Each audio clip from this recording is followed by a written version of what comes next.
Welcome to Professor Game Podcast, where we interview successful practitioners of games, gamification, and game thinking who brings the best of their experiences to get ideas, insights, and inspiration that help us in the process of getting the students to learn what we teach. And I'm Rob Alvarez. I teach and work at IE Business School in Madrid, where we create interactive and engaging learning materials. Want to know more? Go to professorgame.com/subscribe, start on our email list, and ask me anything. Engagers, welcome to a special episode of Professor Game Podcast. We are with Sheran with us today. But before we kick off, are you prepared to engage? Yes, I am.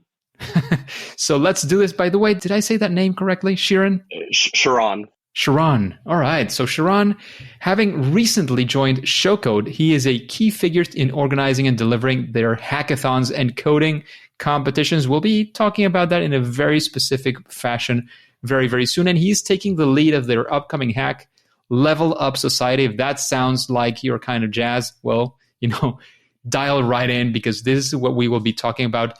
And they will be giving participants 48 hours to come up with something to help improve a pillar of society, of course, as you expected, using gamification. So, Sheran, is there anything we're missing from that intro that we should know before we kick off? No, I think you've nailed it, Rob. Sounds great and exciting. So, first things first, Sheran, who is this Showcode thing that we're talking about today? What do you guys do? Sure. So we are a community of tech enthusiasts that help learn, compete, and show our code to get hired. We've got a platform that hosts hackathons and coding competitions, all in the goal of people fine-tuning their skills, people being able to showcase their prowess, and at the end of the day, find their dream job in tech. That sounds very, very exciting. Plenty of people getting into that space right now, right? Yeah, I love competition, right? Because it validates that we're on the right track. So I wouldn't say we're definitely the first of the spot, but I think we've got something unique that makes us a bit special. I am absolutely sure that is what is coming up. So we were talking about this hackathon that you guys are doing called Level Up Society, and it's all about using gamification. Like, why are you doing this hack in particular and not just anything else? Like you mentioned before, and we can get into this very quickly if you want. You were mentioning that you did the Athena one, which is women, coding, etc. Like, why are you getting into gamification now? So actually, we have a great person on our team, Aaron, who's our head of product design, and we did a fair bit of research in this. So to give you a bit of background, Athena is a hackathon aimed at women and non-binary in tech, and our most recent Athena was focused around the theme of the circular economy and sustainability. We saw around 600 people compete, 60 projects come to life, and they were all very unique. And I think it was something we were really excited about. It was our first time doing a virtual hackathon, but we wanted to understand, why was this so engaging? What got everyone to tick? Why did the brands who participate in sponsoring this hack, stand out so well? And so we did a bit of research. We're looking at a couple of things that come out, and it's what makes a brand great, right? We're looking at Forbes is a really good article breaking this down, but authenticity, planet friendliness, sustainability is everything people look at when they find a brand they love and that they want to go out and shout about around to everyone. So for us, we wanted to do something around impact. So Athena was around sustainability and circular economy, and looking at that and looking at who's our community. It's Gen Z, it's millennials. Well, what are they at their hearts, right? I think whether we like to say it or not, most of us are gamers, right? Not everyone will admit it, but 87% of people play video games of some form. We've seen that increase through the pandemic, and 50% of people who play games won't actually identify as a gamer. So two core things popped up in our mind: who's our community, what's important to us? Well, gamification and impact. And that was kind of the birth of Level Up Society. The whole idea, to put it simply, is to hack together ideas to make the world a better place. And is taking I think I've heard you describe it this way, gamification for us is the craft of deriving all the fun and engaging elements found in games and applying them to real world activities. So we've kept it pretty broad. The idea is to come up with something to make the world a better place, using those positive reinforcing abilities of gamification to achieve that. So yeah, that's a bit about Level Up. That sounds fantastic. And in fact, just to make sure we're quoting the right people, I've said that, but because that is a phrase from Yu-Kai Chao. That is his definition of gamification. It's a great one because it dives into those elements like bringing it outside of the sphere of games for other productive activities, as he says. I do think it's a great definition. And again, feel free to use it. I'm sure he'll be happy to be quoted in that sense. And it sounds like a very exciting thing, like thinking of using gamification to do something great for society, especially when you're within this community of people who are coding or learning how to code. Like, what are the kinds of people who are going to be in this hackathon? Well, it's something for everyone, right? So we don't restrict it to any particular type of individual. Our Athenians will be there, so we have around 650 of that community participating. Our Unicoder community will also be there, which are university students. But ultimately, anyone looking up to level up society or their skills is invited. So it's open to everyone. We're not limiting it to any particular group of people. But again, there's typically sort of a profile that you're looking for, or a variety of people within a team. I don't know, like if you were, if I told you, look, I can put you in front of the perfect audience, who that audience is, who would perhaps be those, top of mind people that you're looking for? So I think there's 5 types of people there's 5 types of roles that come out in a hackathon. And if these kind of appeal to you, then I think this is right up your alley. So you've got your project planners, right? People who know how to take something from ideation, get all the right different moving parts together and help execute that. You have your designers, people who love to bring wild ideas to life, visualize it, think about the user experience. You've got front-end developers, back-end developers, and then my favorite is you've got your people with domain expertise. So people who know a problem they really want to solve. They might not have all the skill set to do it, but they know all about the ins and outs of that problem. Yet again, it's really interesting, right? Because when we're looking at this event, we're looking at who are the types of people attending it. We have people from all around the world. I think we have around people from 40 different countries competing, around 130 different universities, 80 different companies. There isn't like this one type of person. I think the theme that comes out is they just want to make the world a better place. And I know that that's very broad, but hopefully that gives you a bit of insight into the types of people that are attending. Yeah, no, actually having those profiles a bit clearer, it makes a lot of sense. I'm sure many people in the audience will be, at least curious about what's going on, like what's happening in there. And you mentioned like, oh, everybody likes games and, we're all in a way, many of us are gamers. From this audience, and we've heard it from previous guests, we've all heard the phrase, I hate games. I never play. That's for kids. This is a serious place. And I don't mean to be demeaning in that sense, but it's typically of a person who is not being exposed to maybe the right type of games or hasn't realized many of the games that they like, because sports, big news, sports are games. And that's what they're all about. There's competition. There's, winning over other people, there's teams, there's all the elements of games are present definitely in a sport. It has its own rules. If somebody comes in and tries to play, football, soccer, and tries to grab the ball with their hands, you're out because that's not the way you're supposed to do it. Even though that would be definitely the easiest way to achieve your objective, getting it into the goal, right? But, you can't do it because that's part of the rules. You're inside a play space. So, I just wanted to comment on that and then realize that, again, all the types of people that you could have here. And again, they might have some interest in piquing of their interest into gamification specifically, or perhaps, the easy way to put it for some other people as well is saying, well, you probably like games a lot. Do you think, games can be something other than entertainment? And the answer is definitely yes, but it's about opening minds up to that as well. And probably all of those profiles might be trying to, sort of come up with ideas and do different things around that. And you mentioned, I think you did mention it already, but is it free? Like, can anybody join? Oh, yes. There's no limitation to entering, completely free event. Anyone can join. Sure. So anybody from any part in the world, of course, there will be some sessions and some things prior to the hackathon itself where, you might want to consider that as well for your time zone, whatever that looks like. But, it's open to anybody in the world. And how does that interaction happen? Like, can I grab a team and I say, oh, I'm going to register a team. I'm in Spain. This other person here is in India. This other person here is in Argentina. and then we have another friend who's in Japan. Can we register a team? Does that make any sense? That makes perfect sense, right? And that's a great point you've raised up. So the teams can be internationally distributed. The team that won Athena last year, or not last year, last season, they had members from India, members from Canada, members from the UK, I think somebody from Hong Kong as well. So you had a very interesting distribution around the world. And you can come with the team. If you don't have a team, we have our Discord channel where you're able to kind of find a team.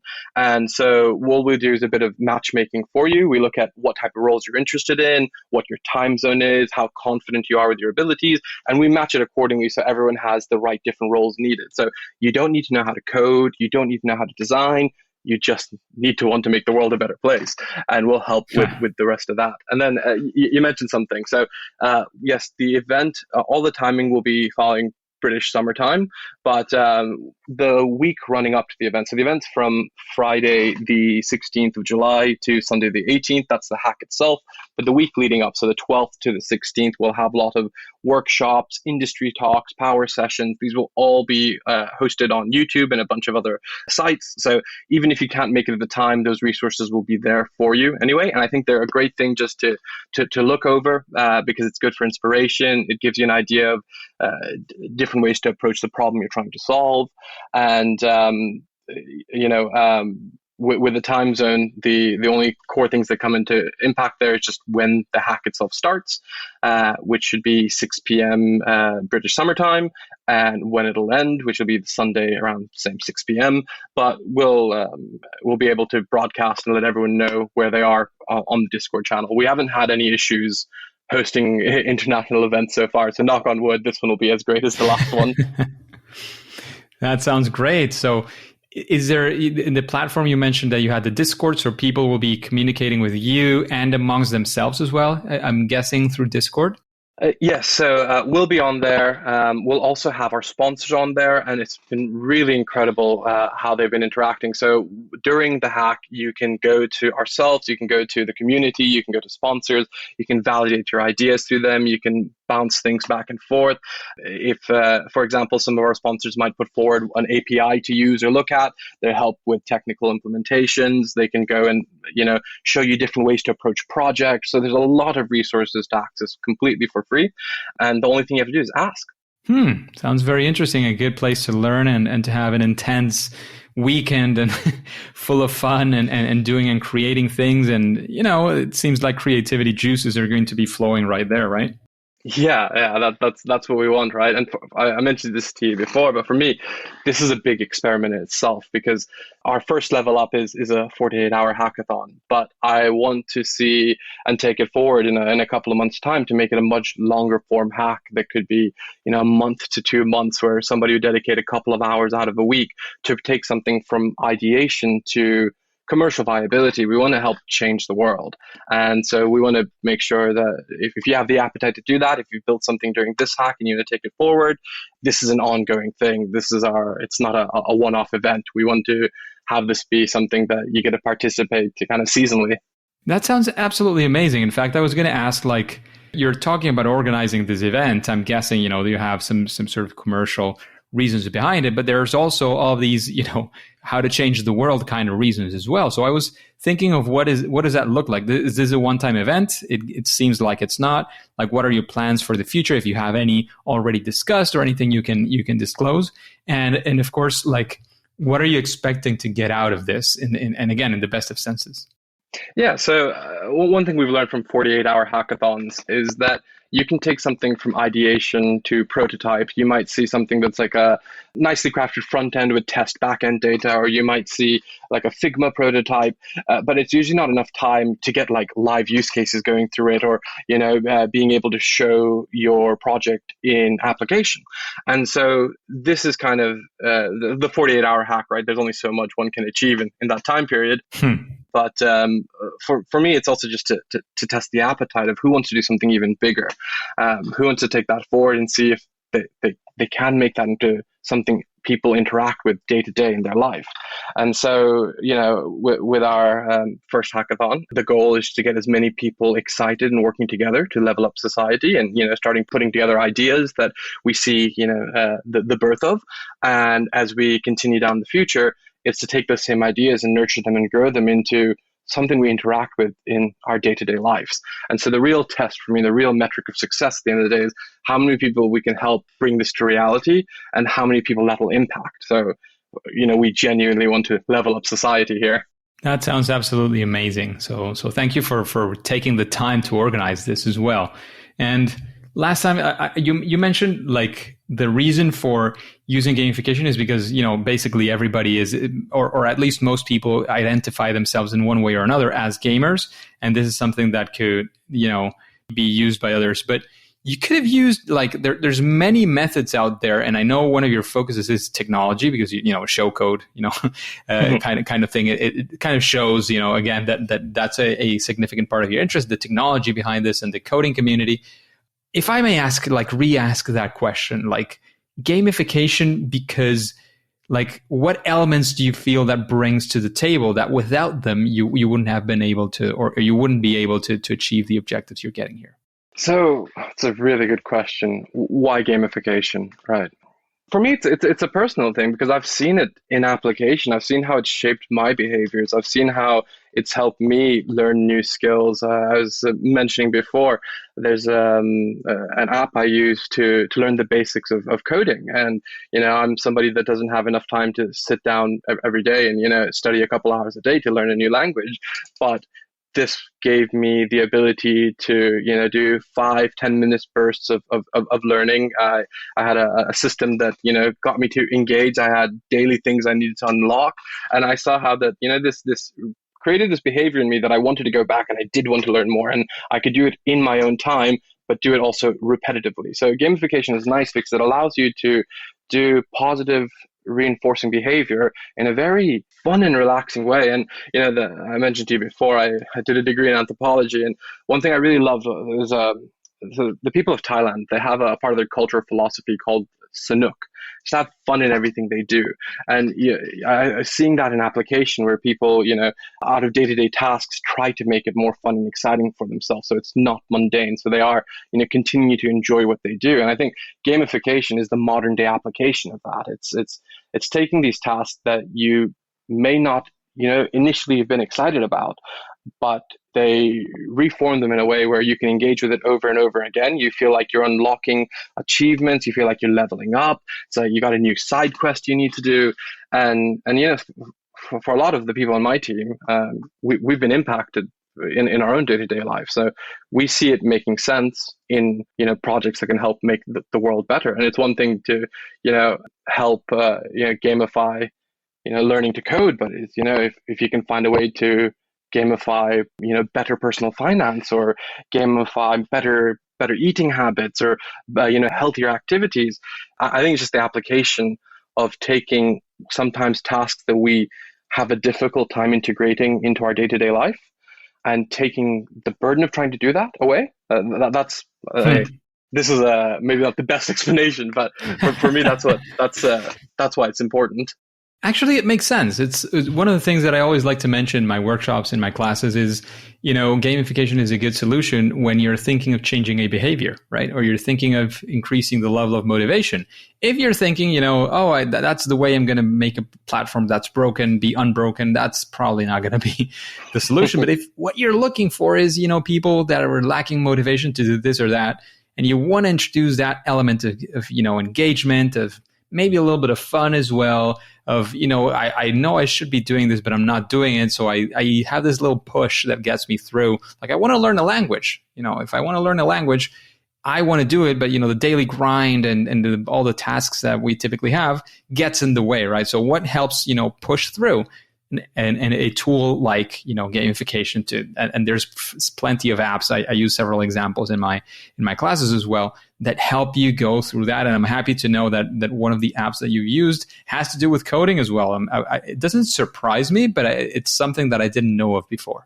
Yeah, it's I think my first interaction with it was the language, like the spoken language learning apps, right? And realizing that actually that format works for just about anything. So seeing that being applied in coding was exciting. And then I was going to mention another thing that I realized I was impacted a lot. If anyone's ever used one of those health trackers or smartwatches, how that forces you to get up and complete your rings, or to stand up, or to breathe, or to relax. And you realize, actually, you're just looking at your watch and you just want to complete a circle, and you've walked an extra 5,000 steps, or you've climbed up and down the stairs, or instead of parking your car next to the grocery store, you've parked it all the way at the end, so you can just get a couple of extra points on the way. I really like that application of gamification to make you reconsider what you do on a day-to-day basis to ultimately benefit yourself. Absolutely. And there's many ways of doing that, many theories, many ideas that we could get into. And I'm hoping that as well, you will help on those days before the hack. You'll be helping those participants as well understand a little bit better, what does gamification look like? What can they do with that? And of course, they will be using all the technical side to be able to build that prototype of whatever it is that they're building. So engagers, if you're listening to this, you're into hackathons, or you could be interested in something like that, this could be your opportunity. And Sheran, where can people go to if they want to participate in this Level Up Society hackathon? So if they go to showcode.io, you'll see a big banner at the top that directs you to the Level Up hack. Alternatively, I'll provide you with all the relevant links to go to. But it's pretty easy. We have an Eventbrite page. You just sign up on there, and then about 48 hours before the event, we're going to just ping out a quick survey to get a pulse on everyone who's participating on the day. But if you go on there, or you go on our Discord server, we'll be able to keep you in the loop of exactly what you need to do. And Rob, I do want to ask you a question, and sure. I think it would be really good to get an idea of, from someone who has this experience and has spent a lot of your time talking about how incredible gamification is and its application of it. As somebody that is new to gamification, what would be how would you approach this? So let's say you're going to the hack yourself and you're trying to come up. What would be the first steps you'd take to coming up with an idea around something that's impactful using gamification?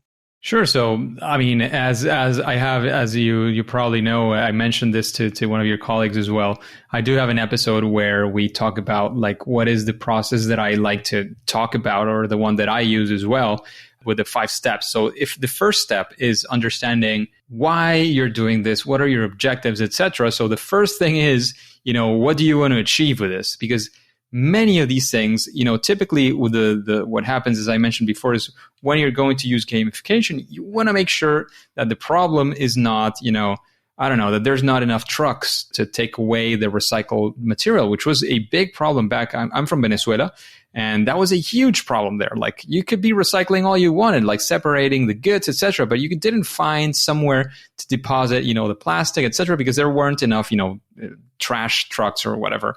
There was not a supply logistic, etc. So the problem there first needed all that investment. It was not only about the motivation, there was a huge thing before that. So if your problem is the motivation instead of, the infrastructure, for example, that is a great problem that you might want to see how you push into, or maybe you want to incentivize people into signing a petition so that something happens. Like, whatever it is, it has to be about taking some sort of action, or motivating yourself or others to take some sort of action. Anything that lands in that terrain, there are opportunities to be able to gamify. And the next thing I would tell you is definitely, whether it is, again, that episode I have and my process, or you guys that you mentioned at the start, or Andrzej Marchewski's, or anybody, you can look at a huge list of people who have gone through the podcast. They all have their process, their methods, sometimes the use of other people. Whomever you're going to follow, do follow something. Like, don't just only follow your intuition, at least not initially, so that you can test the waters and see, some sort of process that somebody else is doing. See if it works for you, see where you have to tweak, because maybe you have to do some tweaks, and use it yourself. Like, there's many ways to approach this. And, there's no definitive science, just as in many other things, but there are many different things that are already sort of on the table for you to take from there. So that's probably what I would say. Like, start by that. But, even if you don't start by that, maybe start by looking at somebody or understanding somebody's process. I'm not going to tell you to read a whole book, because probably those 48 hours, you won't have enough time. But that could be a very good way to start. And if it's okay with you, we'd love to link that podcast you've done breaking down the 5 steps to our community at Discord, because Of course. I think it's great foundational steps, right? And I think it's the type of thing that will help our community greatly. Absolutely. It's episode 107. And it's funny. I mean, I'm happy that people ask for permission to do this. I'm absolutely thrilled. However, I create this free, valuable, hopefully content for many people so that it can be spread out. I mean, the idea, my idea here is, I'm not getting anything from people just coming through my website or through, I don't know, your favorite search agent. I mean, the main thing is that people listen to this and take value out of that. And from that episode or any other one of them, that's like my small contribution to that leveling up of society is definitely, at least a part of it, is this podcast, so that people can be looking at the latest things, looking at what other people are doing, getting inspired. That is exactly what this podcast is all about. And that's why it's free, is right now free, will always be absolutely free. That's like the way, exactly the format that I want to keep here. So thank you very much for that. I think you're being humble by saying it's a small level up to society. I found it immensely valuable these last couple of days I've been listening to it. It's given me a lot of inspiration. So thank you. That sounds fantastic. So Sheran, I don't know if there's anything else you want to say before we sort of round this up. I know you mentioned the dates and where we can find more information. I guess this is a very good moment to repeat that information as well, before, of course, we say that it's game over. Yeah, thank you for that. So just to recap, right, Level Up Society, it starts Friday the 16th at 6 p.m. British Summer Time and ends Sunday the 18th at 6 p.m. And the week leading up to it, so the 12th to the 16th, we'll have a lot of workshops, industry talks. And if you go to our Discord channel, you'll be able to follow all of that there. And I'll make sure that, Rob, I give you all the right links so it's easy for people to find. But look, thank you so much for this opportunity. And, we're excited to level up society with everyone. Sure, it sounds very, very exciting. And actually, let's just slip in a final question, which is typical of the podcast. What would you say, Sheran, is your favorite game? Okay. The difficult question, of course. It's not just because I've sunk around 3,500 hours into it, but it's Dota 2. It's something that I've been playing from 2012 till I've stopped very recently. I've got 2 kids, I've got a great job, and it's one of these things that it's been hard to separate, but it's something that I've been really passionate about for a very long time, and it's one of those things that constantly forces you to think over and over and over again. And it's one, I don't know if you ever had any experience with it, but it's something that I hold very near and dear to my heart, and I've made a lot of good friends playing it.